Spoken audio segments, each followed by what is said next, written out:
और उन 14 जिलों में से इन 3 जिलों में यानी 3 लोकों स्वर्ग लोक, पाताल लोक और पृथ्वी लोक में एक एक विभाग के मालिक हैं ब्रह्मा, विष्णु, महेश।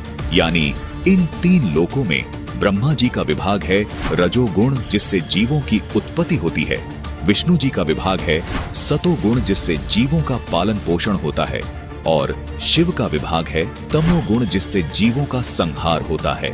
इन तीनों देवताओं के पिता, जिसको ब्रह्म कहते हैं, जो क्षर पुरुष है, उसको इस ब्रह्मांड का यानी इस राज्य का मुख्यमंत्री जानो। दर्शकों, ये ब्रह्म क्षर पुरुष यानी मुख्यमंत्री अपने पास इनमें से कोई भी विभाग कभी भी रख लेता है।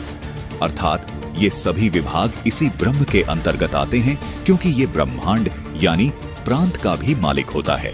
इसी प्रकार ये ब्रह्म इन तीनों देवताओं के ऊपर स्वामी है। इसीलिए ये काल ब्रह्म क्षर पुरुष इन तीनों देवताओं का रूप बनाकर इस ब्रह्मांड की व्यवस्था को भी संभालता है। यही काल ब्रह्म कभी विष्णु का रूप बनाकर, तो कभी शिव का रूप बनाकर, कभी ब्रह्मा का रूप बनाकर इस ब्रह्मांड में मौजूद 14 लोकों की व्यवस्थाएं, जबकि ब्रह्मा, विष्णु, महेश केवल तीनों लोकों में एक एक विभाग की व्यवस्था संभालते हैं। हमारे धर्म गुरु गलतफहमी के कारण विष्णु जी को सर्वेस्वा मानकर ये धारणा बनाकर बैठे थे कि विष्णु ही शिव बन जाता है, विष्णु ही ब्रह्मा बन जाता है। कभी शिव के बारे में ये धारणा बना लेते थे कि शिव ही ब्रह्मा बन जाता है, शिव ही विष्णु बन जाता है। कहते थे कि ये तीनों देवता एक ही हैं, इनमें कोई फर्क नहीं है।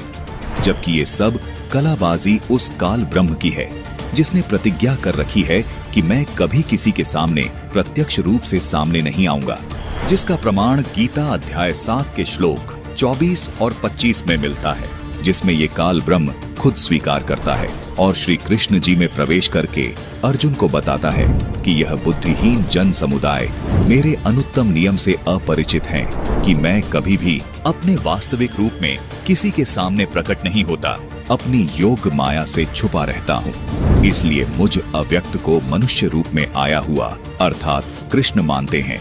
अपने इस अनुत्तम नियम के कारण ही ये अपने पुत्रों का रूप बनाकर इन 14 लोकों में सब कार्य करता है। काल ब्रह्म ने अव्यक्त रहने की प्रतिज्ञा कब और क्यों की, ये तत्व ज्ञान केवल संत रामपाल जी महाराज ने ही प्रमाणित करके बताया है।